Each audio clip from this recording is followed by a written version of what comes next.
It's Friday, January 31st, 2025. Welcome to Make It Make Sense. I'm Granthermes. Today on the show, Confirmation Nation. Some of the most controversial nominees from Donald Trump's new potential cabinet take the stand in their confirmation Senate hearings. And when it comes to politics, these were about as exciting as it gets. Now, one of those nominees was the vaccine conspiracy theorist Robert F. Kennedy Jr., who Trump has chosen to lead the Department of Health and Human Services. HHS has the largest budget of any U.S. department, has a direct impact on hundreds of millions of Americans, and can guide the health of the rest of us. It's why my guest today is Dr. Scot Greer from the University of Michigan School of Public Health. He joins me to talk about what the future of public health will look like, what's already being done, and what challenges are ahead when it comes to keeping Americans healthy. But first, let's get to your headlines. On Monday, workers at a Whole Foods in Philadelphia voted to unionize, becoming the first union in the Amazon-owned grocery store chain. The employees who had worked for months on their collective campaign will be part of the United Food and Commercial Workers Union, and the vote to approve joining the union was 130 to 100. Employees told the New York Times that they were hoping organizing would help them get better benefits, better wages, and raise the minimum pay amount to $15 an hour. More broadly, the UCFW is hoping they can inspire workers to organize at the more than 500 Whole Foods across the country. Now, they will be up against a unfriendly giant. Amazon has fought unionizing across the country, particularly at their warehouses, with some mixed success, at least for Amazon, going to lengths such as the CEO lying about how unions actually operate and forcing employees into anti-union meetings known as captive audience meetings, where employees were threatened by Amazon management and officials, according to reports. And last year, a U.S. labor board banned those meetings from happening. On Wednesday night, an American Airlines plane and a U.S. Army Black Hawk helicopter collided over the Potomac River just before landing at Reagan National Airport in Washington, D.C. All 60 passengers and all 4 crew members aboard the flight and all 3 soldiers in that Black Hawk helicopter were killed, according to investigators. Now, as I'm recording this, about 40 bodies have been pulled from the water, but hundreds of first responders are still on scene. Several of the victims were members of a Boston area figure skating club, as well as 2 elite Russian figure skaters who were married to one another. In a press conference, the American Airlines CEO said, quote, "We are absolutely heartbroken for the family and loved ones of the passengers and crew members, and also for those that were on the military aircraft. Our focus right now is to do everything we can to support all of those involved and also the PSA Airlines team. This is devastating." Trump's pick to be Secretary of Transportation, former Congressman and MTV Road Rules star Sean Duffy, said at a different press conference, quote, "This should not have happened," which agreed, but not exactly reassuring from somebody who is likely going to be a member of cabinet here. Anyway, Donald Trump, on the other hand, blamed diversity and equity initiatives from the Biden administration, many of which, by the way, were in place during the first Trump administration. But he said he was blaming diversity because it was, quote, common sense that employees of color or women or who were disabled were to blame for this crash. That blame was then later released as an official White House position in a press release before the investigation here has really gotten underway and before Trump even offered official condolences to the families in writing. And when he was asked if he'd be visiting the crash site to meet with first responders or to meet with the families of the victims, he answered like this. Have you spoken to any of the families of the victims of the plane crash? I don't want to comment on that. Do you have a plan to go visit the site or meet with any of the I first have a plan responders? to visit, not the site, because you tell me what's the site, the water? Or to meet with the first responders down there? I don't have a plan to do that, but I will be meeting with some people that were very badly hurt with their family member, obviously, but I'll be meeting with some of the family. So take that in for a minute. It's important to note that it appears here that Trump didn't know when he was asked this question that there were no survivors. Or he's releasing some information here that officials haven't released to the time that I'm recording this.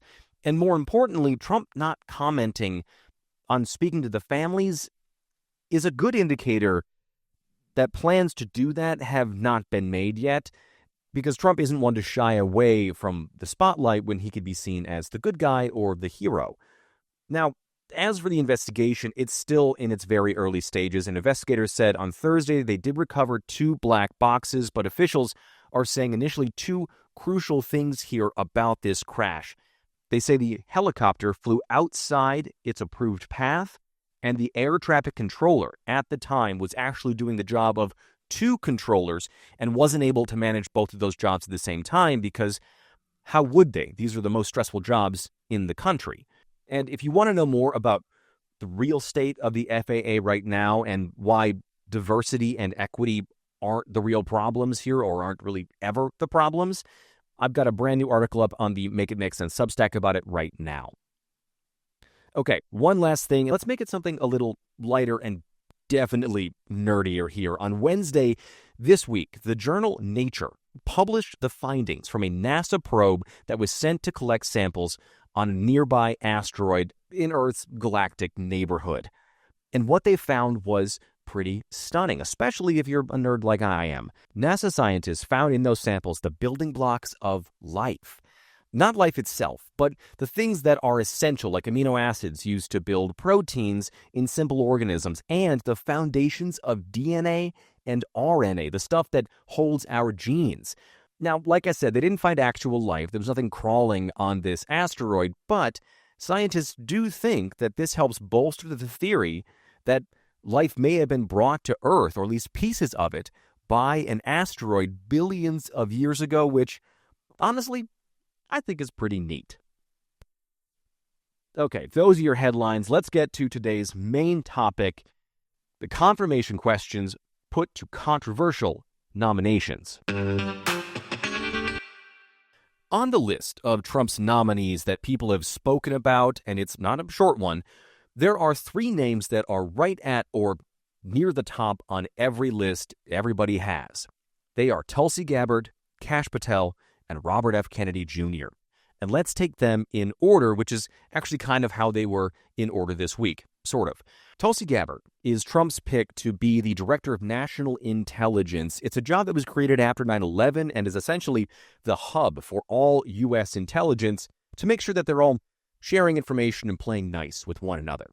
Now, I've talked about her before, but Gabbard was a Democratic congresswoman from Hawaii. She's an Army National Guard veteran who served in Iraq and Kuwait. She finished a 20-year military career before being elected to Congress. Well, since then, Gabbard has taken a turn towards cozying up to dictators and parroting Russian propaganda, so much so that she's become a favorite of Russian state media outlets. She's also been a favorite on Fox News, which is where Trump has seen her. Now, Trump allies have styled her as an outsider, like Utah Senator Mike Lee, who said that the deep state wins if Gabbard doesn't get confirmed. Now, by deep state, he means a non-existent, shadowy conspiracy of U.S. government officials or agencies or kind of whatever boogeyman he wants to throw in there. But her confirmation hearing was anything but smooth. She was repeatedly questioned about her 2017 visit with Bashar al-Assad, the now former dictator in Syria who dropped chemical weapons on his own people. And her visit at that point in time came when the U.S. didn't have any diplomatic relations in Syria. She also met with a prominent Syrian cleric who had threatened to send suicide bombers to invade the U.S. Now, at the hearing, she was asked whether she knew about the threat. At that point in time, she told senators she didn't, but it turns out that was a lie under oath, at least according to documents obtained by the Washington Post. After that, Gabbard was pressed on her parroting of Russian talking points, like blaming NATO and the U.S. for Russia's invasion of Ukraine and starting the Ukrainian war, which was met with outrage from Democrats, but really welcoming from Republicans, many of whom who have publicly said similar things about ending the war in Ukraine, which is in line with Russian talking points. But the real fireworks happened when it came to a question that was supposed to be an easy one for Gabbard. It was when she was asked whether Edward Snowden was a traitor, and Gabbard refused to answer. And for those of you who don't remember, Edward Snowden is a complicated figure. for a lot of Americans. He was the former NSA employee who discovered that the U.S. had been illegally spying on Americans, and when he released that information, he then fled to Russia, which was a really interesting and damaging choice to the whistle he was blowing. But he is widely viewed as a traitor, especially for fleeing to Russia, but also for releasing the information by most people in the intelligence community and quite a few Americans. But I'll let Michael Bennet, the Democratic senator from Colorado, pick it up from there. The House Intelligence Committee review of the Snowden disclosures found not only that he was a traitor, but that since Snowden's arrival in Moscow, he has had and continues to have contact with Russian intelligence services. You can see the deep concern on both sides of the aisle here. You had in your opening statement all kinds of complaints about former officials in the intelligence agencies, the United States press, the journalists, the media, Democrats, suggested that you weren't being treated fairly when you were coming here. No condemnation at all for this, which leads me to wonder why it is so hard for you to say that Edward Snowden was a traitor to our country. And the question I guess I have for you is how, if you can't say that, you feel that that the concerns that this committee has, that we need somebody here who will actually honor their oath, as you said. Maybe I should make it easier for you. Edward Snowden did not honor his oath to the Constitution, which is what you just said was the most important duty, most important obligation that you have in this role.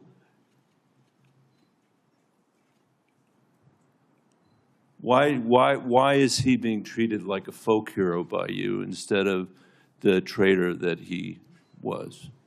Senator, as I said, my focus and what should be of relevance to all of you and everyone watching is what I will do as Director of National Intelligence to work with you to make sure there's not another Snowden-like leak, given the paramount importance of our national security and keeping our nation's secrets. I've laid out a number of ways that I intend to do that, if confirmed, in fulfilling my responsibility in this role.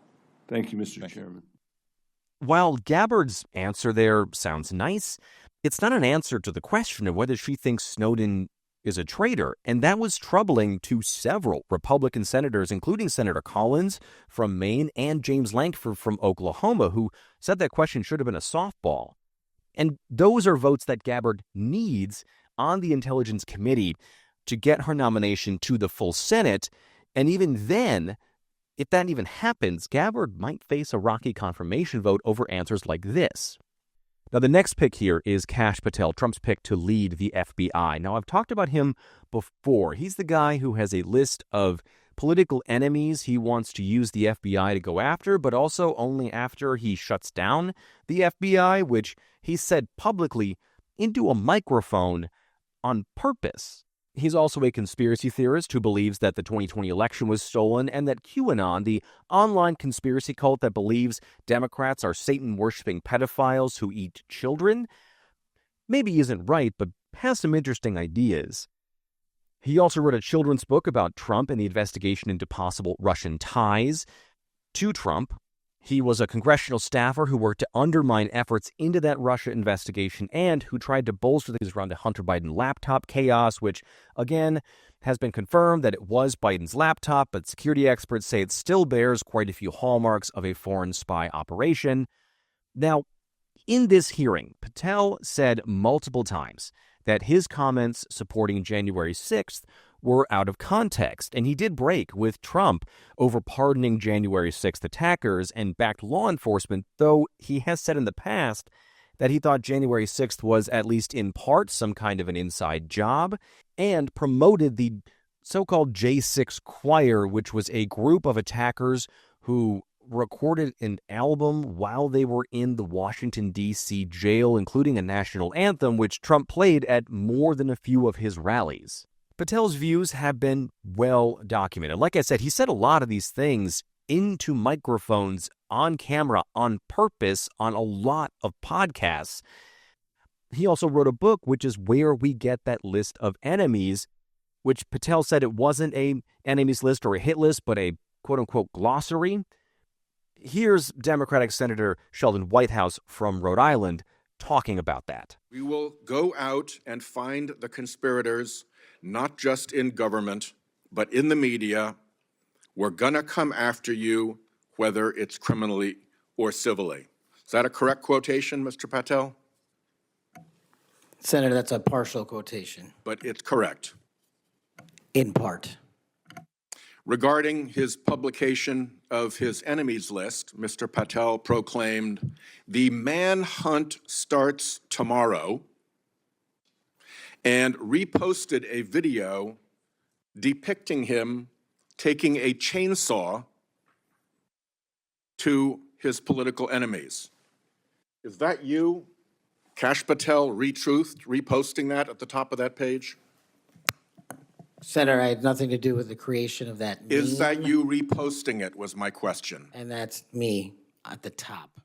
A lot of the Democratic senators in this hearing said similar things to Whitehouse, and it's important to note here that Patel isn't really pushing back on this, though he did say that there wouldn't be a hit list and that Trump wanted to keep the FBI independent, despite things that we know both men have said publicly about why Patel has been nominated to get this role, and reporting about private conversations about using the FBI to go after Trump's political enemies.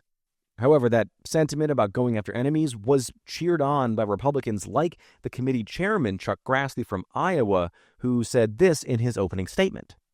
Partisan FBI agents and DOJ officials tried and ultimately succeeded in launching a full-field criminal investigation and prosecution of the President of the United States. Justice Department and FBI leadership acted in concert to further a political scheme to take down Trump, just like they did with Crossfire Hurricane. They have yet to learn a lesson, and I hope you'll learn that lesson for them or teach that lesson. And like I said, a lot of Republicans echoed similar things there. But I think I should say here that Patel isn't popular among a lot of Republicans, especially a lot of his Republican colleagues in the law enforcement and intelligence world. Quite a few of Trump's former staff, including some who have now turned on Trump and some high-profile ones like Trump's former national security advisor, John Bolton, or former Attorney General Bill Barr, who said that Patel being brought in to the administration would happen over his dead body. Patel was up for a deputy spot in the CIA in Trump's last administration, and when Trump announced that, Barr reacted that way, and Trump's former CIA director, Gina Haspel, a woman who thought torture was a good thing, threatened to resign over Patel because she thought he was that bad. Now, those folks don't have votes on whether we get an FBI Director Patel, and despite a lot of troubling things in Patel's past, if there's a position that Trump will go after Republicans for not supporting his choice, it's this one, and they know that. The one that will let Trump use the federal government to make his enemies' lives living hells. It's been the core of his message. It's been the core of his message for not just himself, but also the way that his voters feel that they're treated and that he was treated. So while Patel's nomination hearing here might be rocky, it's likely that he'll get through and we will have an FBI Director, Kash Patel, but things happen. And let's move on to the final and maybe most controversial nomination, and that is Robert F. Kennedy Jr. Now, RFK Jr. has been nominated to lead the Department of Health and Human Services. He is a conspiracy theorist about vaccines, saying that no vaccine currently on the market is safe.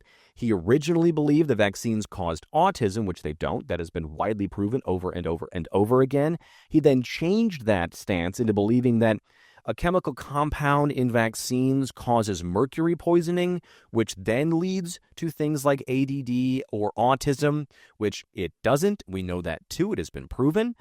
He also said that COVID was engineered to spare Chinese and Jewish people, which also isn't true. And the prevailing scientific evidence and belief is that COVID was naturally occurring, even though I know that the CIA just this week reversed itself on that position and says COVID was now a lab leak, although they have a low confidence in that. But that report was released based on politics, not science.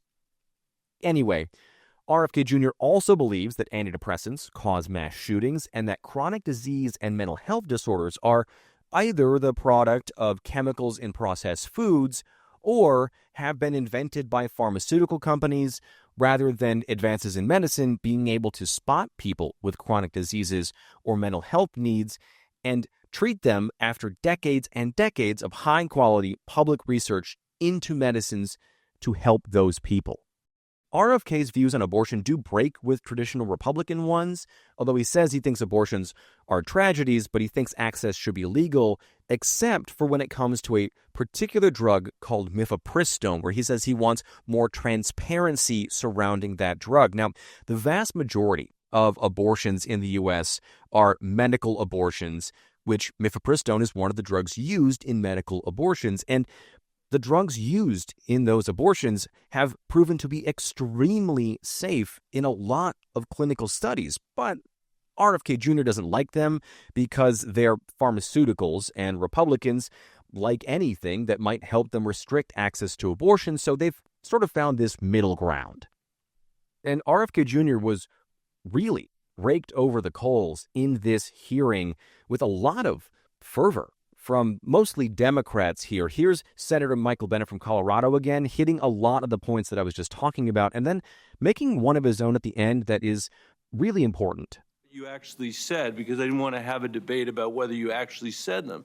So I'm asking you yes or no, Mr. Kennedy.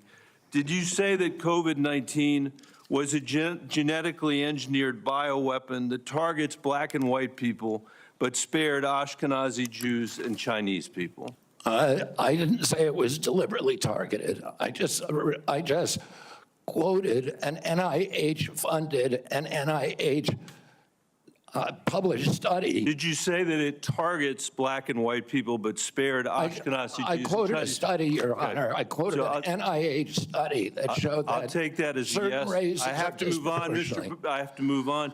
Did you say that Lyme disease is highly likely a materially engineered bioweapon? I made sure I put in the highly likely. Did you say Lyme disease is a highly likely militarily engineered bioweapon? I probably did say that. Did you say that? And that's what the developer of I Lyme want all disease of our said. colleagues to hear it, Mr. Kennedy. I want them to hear it. You said yes. Did you say that exposure to pesticides causes children to become transgender? No, I never said that. Okay, I have the record that I'll give to the chairman, and he can make his judgment about what you said. Did you write in your book, and it's undeniable, that African AIDS is an entirely different disease from Western AIDS? Yes or no, Mr. Kennedy? I'm not sure if I made that. Okay, I'll give it to the chairman, Mr. Kennedy. And my final question, did you say on a podcast, and I quote, "I wouldn't leave abortion, to the states. My belief is we should leave it to the woman. We shouldn't have the government involved, even if it's full term." Did you say that, Mr. Kennedy? Senator, I believe that every abortion is a tragedy. Did you say it, Mr. Kennedy? This believe matters. It doesn't matter what you come here and say that isn't true, that's not reflective of what you really believe, that you haven't said over decade after decade after decade, because unlike other jobs we're confirming around this place, this is a job where it is life and death for the kids that I used to work for in the Denver public schools and for families all over this country that are suffering from living in the richest country of the world that can't deliver basic health care and basic mental health care to them. It's too important for the games that you're playing. And that is how a lot of the Democratic senators on this committee sounded when they talked to RFK Jr., who, weirdly enough, seemed to be pretty unprepared for a lot of this. But we'll talk a little bit more about that later with Dr. Scot Greer coming up. So the things that RFK Jr. said he couldn't remember, he did say that pesticides and chemicals in water are making kids trans, which is patently false. He also wants to remove fluoride from the water, despite more than 100 years of it being in use and being widely viewed as a public health triumph in the United States.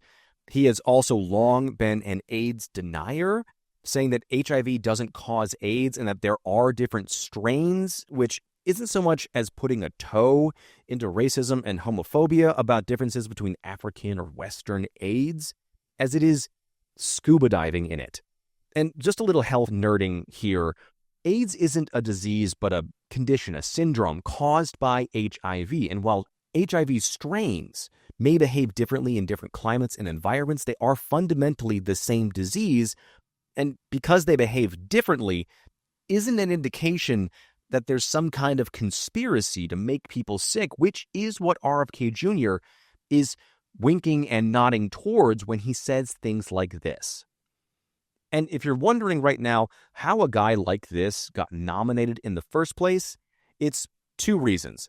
First, over the pandemic, RFK Jr. became a Fox News guest and a favorite of hosts and viewers on that channel, mostly for his anti-vaccine views that gave what sounded like legitimate backing for the anti-science, anti-government, anti-shutdown movement from a seemingly liberal Kennedy, no less. And Trump watches a lot of Fox News. Frankly, most of his cabinet is made up of people that he sees and has seen on TV. The second thing is, Trump needed Kennedy's anti-science followers to vote for him. The followers of this kind of thing are this weird intersection of crunchy hippie liberals and anti-government conservatives.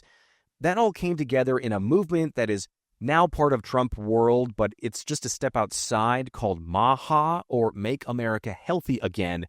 It's, like I said, this jumble of people who used to call themselves autism moms, who believed that vaccines caused autism in their children. Again, it doesn't. It's also people who think the government is injecting them with certain chemicals to do tests on them, or with microchips. It's people who think that there are mind control chemicals in our food, or people who call themselves cancer truthers, who think you don't need treatment for serious diseases like cancer, just a healthier diet and a healthy dose of sunshine. Now, those people didn't see a home for themselves in the Democratic Party, nor did they see a home for themselves in the old Republican Party, not until Trump hitched his wagon to the anti-vaccine thinking, and then to RFK Jr., who, as its Pied Piper, was able to bring those people into Trump world and into that fold. So for Trump, RFK Jr. is just a means to an end and a way to keep those voters around. But it might not be smooth sailing for RFK Jr. He was met with a lot of skepticism from Democrats, and at least one senator on that committee, Cassidy from Louisiana, who had real concerns about RFK Jr.'s views. And that is a vote that Kennedy will need to make it over the next hurdle, which will be a committee vote that is set for next week before he goes on to the full Senate. But the thing is, if he's confirmed, he is going to be in charge of the largest U.S. agency that oversees the health and health information of nearly, if not absolutely, every American and tens of millions of people abroad. Which actually brings us to my guest today. Dr. Scot Greer is a professor of public health policy at the University of Michigan and called Trump's lineup of health officials a murderer's row of trouble when it comes to public health. That's a characterization from a doctor, folks. Now, we talk about why that is, what some of the things Trump wants to do in public health and what they really mean for the rest of us, and how to make sure that you're getting the best health information over the next 4 years. Did you ever get a chance to watch any of the RFK Jr. hearings? I know you were teaching during the first one when we talked about it earlier this week, but did you go back and watch any of it, or was it just too much?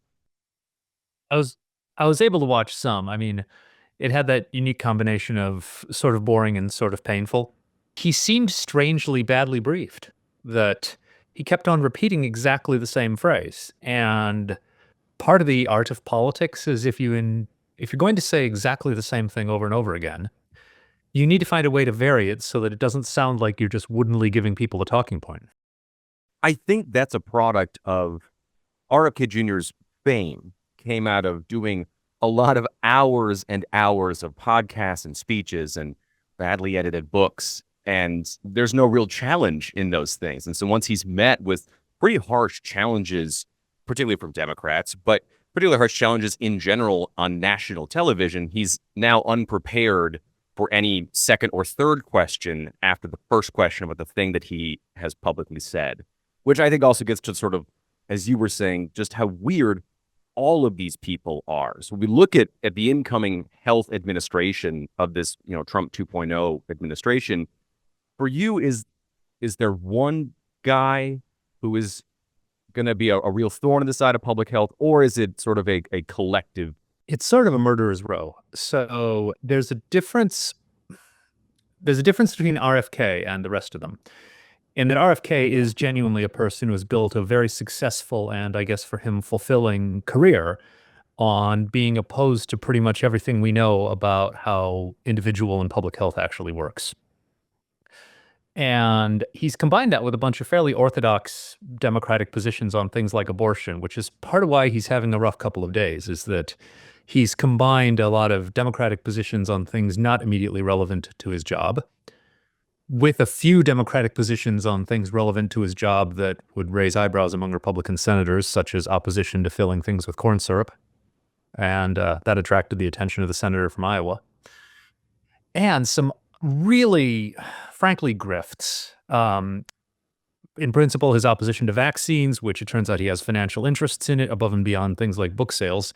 He's also literally shares in a lawsuit against vaccine manufacturers.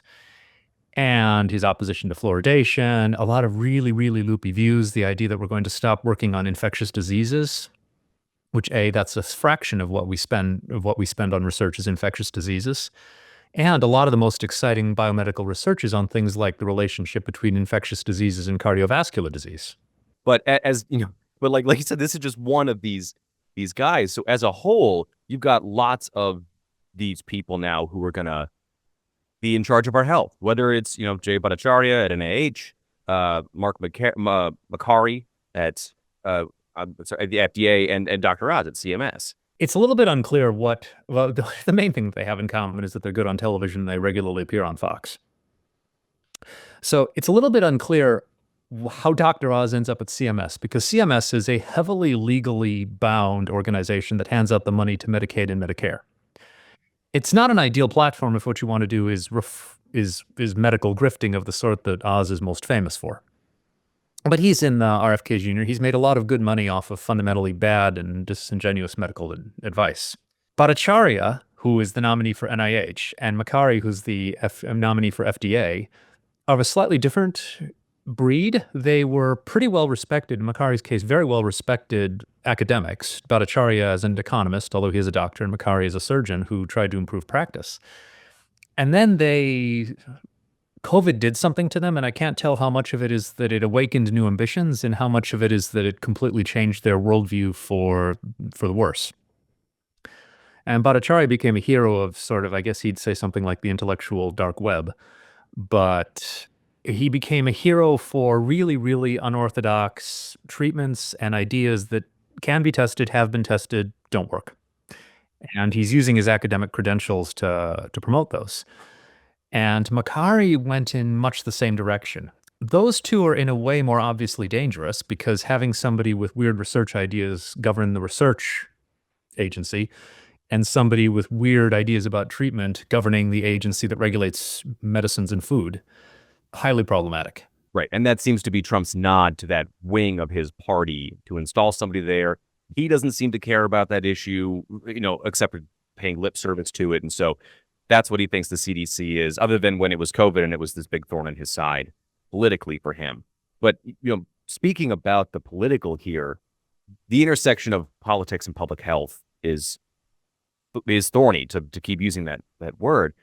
For you, what are the policy areas looking at this administration now that they've either have already done or are planning to do that we know about that are the most worrisome to you from a public health standpoint? Oh, what a buffet. How long have you got? Much time as you need. Let's start with things they've already done, with none of these people confirmed. And often with very, very shaky legal bases. And this is how the health agencies have got caught up, and along with most of the federal government, in this week's constitutional crisis about whether the president is bound by congressional spending allocations and decisions. So you had an enormous amount of chaos across health programs that simply came from shutting things down, stopping them, turning off the Medicaid portal, basically shutting down what's needed to run PEPFAR, which is the enormous program that finances HIV/AIDS medications, primarily in sub-Saharan Africa, and which literally saves lives. And every day that PEPFAR isn't up and running, it's costing lives and obviously also costing American prestige and friendship in the world. Yeah. And like I've said before on I think it was the episode previously this week, that shutting down things like, PEPFARs and parts of U.S. aid is a problem for us because diseases spread, and they will eventually spread to the United States. Part of the reason that we do that isn't just for the diplomatic power of doing this. It is for, actual public health safety here at home. Yeah. And there's examples of it. Like I think we might come to this later, but dropping out of WHO makes it harder for us to get the kinds of viral samples that we need to do basic things like sequence emerging infectious diseases, such as flu. Yeah, let's come to it now. Explain, I think people, when they hear WHO, they're not really sure what it is. It gets wrapped up in things like the International Bank. And what is the WHO for someone like you? Okay, the World Health Organization is a UN agency. It's one of the most joined UN agencies. Basically, every country in the world but Liechtenstein and potentially soon the United States belongs to it. It's small. It has a smaller annual budget than your average American hospital system. It's about $6 billion. The U.S. is the largest donor, but that's followed closely by Germany, the European Union, and so forth. So what WHO does, because it is a small agency, because it doesn't have the ability to land people on the ground to do things, is they do a lot of information sharing and normative guidance, and they provide a diplomatic vehicle for countries to talk when they otherwise can't talk. It's in the context of WHO that you can have outreach on nice issues like, vaccinations or something. Now, Trump initially endorsed WHO until he decided that it was to blame for, in his view, in 2020, covering up the origins of COVID. Biden immediately, and he attempted to pull out. It's not really clear how the United States pulls out of WHO legally, but it's certainly possible for the United States to stop sending checks. You mean legally as in like international law legally, or as in like U.S. law legally? U.S. law legally. It would probably take legislation, and as you've probably seen, Congress isn't really in a legislating mood. But what's the cost then to us to pull out of WHO? Because I think a lot of people, when they think about foreign aid, they don't understand the cost back on us.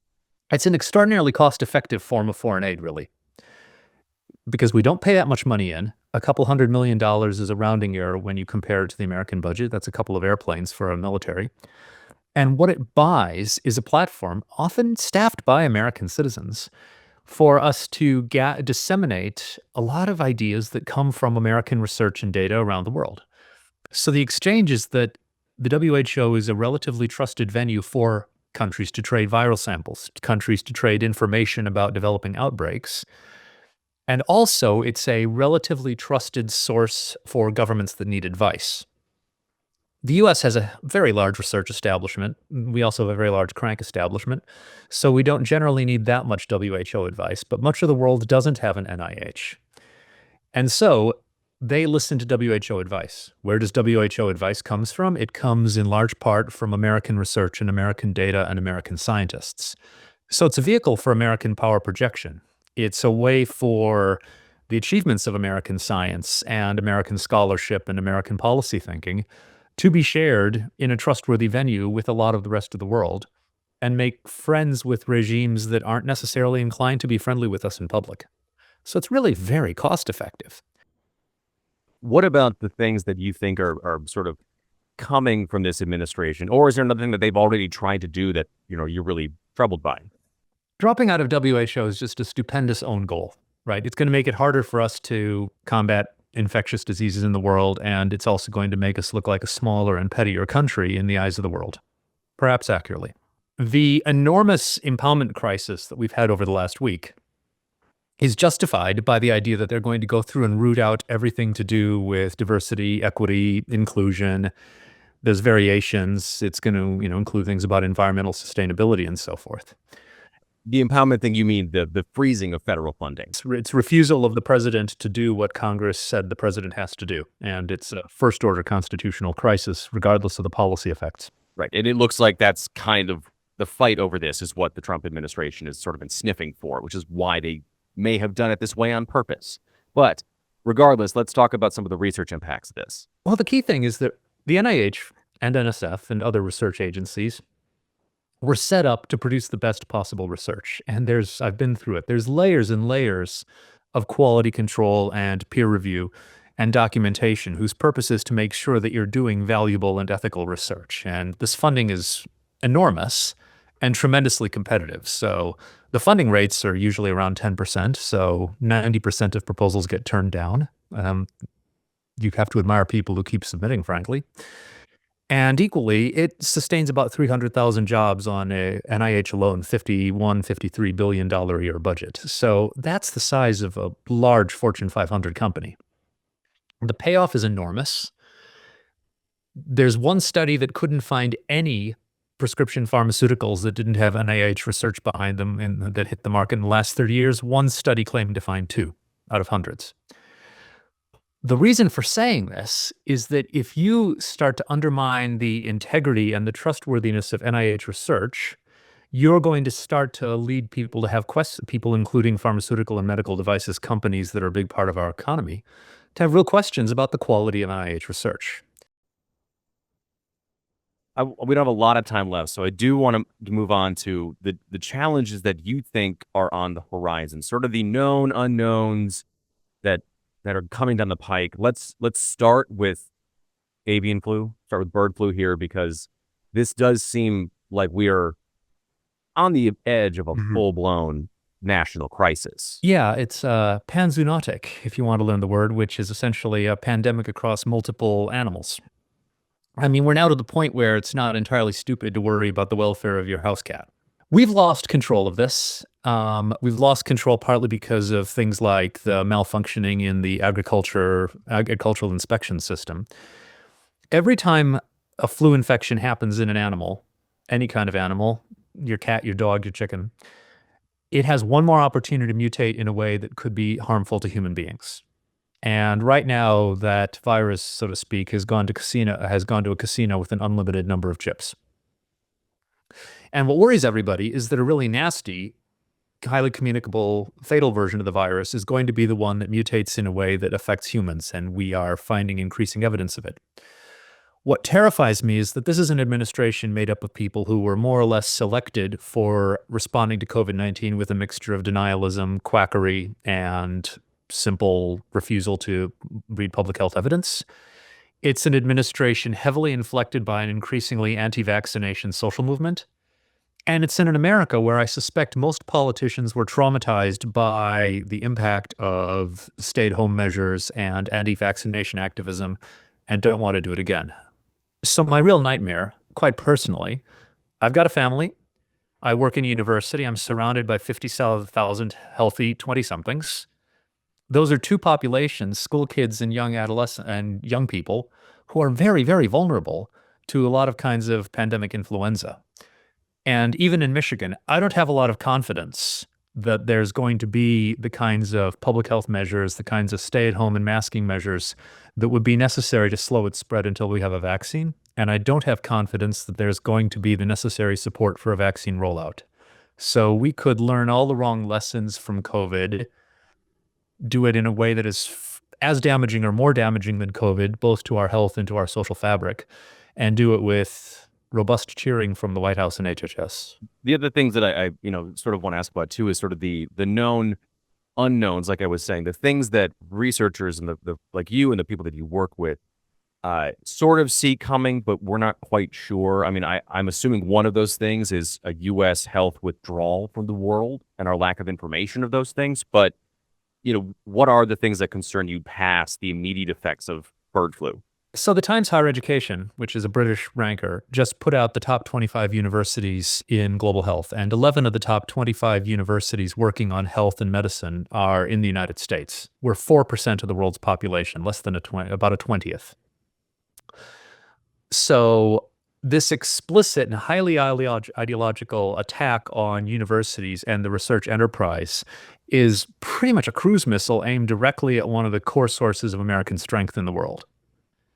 And undermining the trustworthiness, increasing the politicization of the research enterprise is an enormous threat to American prestige, to American and global science and scientific collaboration, and to businesses, including the tech businesses that gave us some of the guys running parts of the federal government right now. The last thing I want to ask here, because I don't want to leave our listeners with such an ominous feeling here, even though it is ominous, we shouldn't ignore that either. But what can folks do right now to make sure that they know where to go to get the best health information over the next few years, that they know that what they're reading is good information? Where should they go and how should they approach this? Well, let's just say a lot of good data and a lot of good advice is being pulled off of federal websites as fast as 23-year-old former Heritage interns can find it. In all seriousness, for health advice, I would make sure you're getting something from kind of one of our credible allies, the United Kingdom's Public Health England, and above all, it's called NICE, if you want more clinical information, puts out very good, readable advice on things. The World Health Organization puts out advice, the European Centers for Disease Control and Prevention, ECDC. All of them will both give you a fairly straight, evidence-based, solid epidemiology read of the sort that you used to get from CDC, and also are going to have a viewpoint where you don't have to second guess and ask if somebody in the White House is phoned down and told to muzzle it. Well, Dr. Scot Greer, thank you so much for doing this. I really appreciate it. It was a pleasure. I wish we had a cheerier topic. Now it's time for TLTO, or Too Long Tuned Out, where I'll tell you just the stuff you need to know from the stuff you just heard. It was a wild week on Capitol Hill for Trump's nominees. Tulsi Gabbard, Trump's pick to be Director of National Intelligence, was met with really hard questions from Republicans and Democrats alike on her coziness to dictators and her repetition of Russian talking points. And right now, it seems a little unclear if she's going to make it through this nomination process. Kash Patel, Trump's pick to lead the FBI, was pressed on his enemies list, support for conspiracy theories in January 6th, despite breaking on Trump over pardoning the attackers on January 6th. Now, while Republicans praised Patel for his statements to seek retribution against Democrats, Patel did quite a bit of lying under oath about his past views and things he has said publicly, and his conversations about Trump about revenge, but it does look like he'll be getting the job. Lastly, HHS Secretary nominee Robert F. Kennedy Jr. was met with a lot of hard questioning over several days about his anti-vaccine views, his anti-science views, his views about chronic illnesses and racist and homophobic things that he has said about diseases in particular. It was among the most explosive and emotional hearings that we have seen so far, and there have been some cracks forming in Republican support for RFK Jr. because he came across as a kook in that hearing, maybe more than they were expecting. And that is it for today's episode. I want to thank Dr. Scot Greer for coming on again. If you want to check out the work he is doing and the good work the good folks over at the University of Michigan School of Public Health are doing, I've got links to both of those things in the show notes. And as always, please rate and review this show on whatever podcast app you're listening to this on. Like and subscribe and hit the bell for notifications on YouTube so you don't miss out on any new videos. Also, subscribe to the Make It Make Sense Substack, where I've got brand new articles up almost every day. There was a little bit of a hiccup with the downloading and uploading on Substack this week. I think I got it worked out with them, so you'll be seeing more articles in your feeds just as long as you're a subscriber. And of course, please share the show on social media. It's Mims News Pod. That's MIMS News Pod, all one word on every platform. I am at Granthermes on X and Bluesky, and at Granthermes TV on everything else. Thank you so much for listening today. I'm Granthermes, and I'll talk to you next week.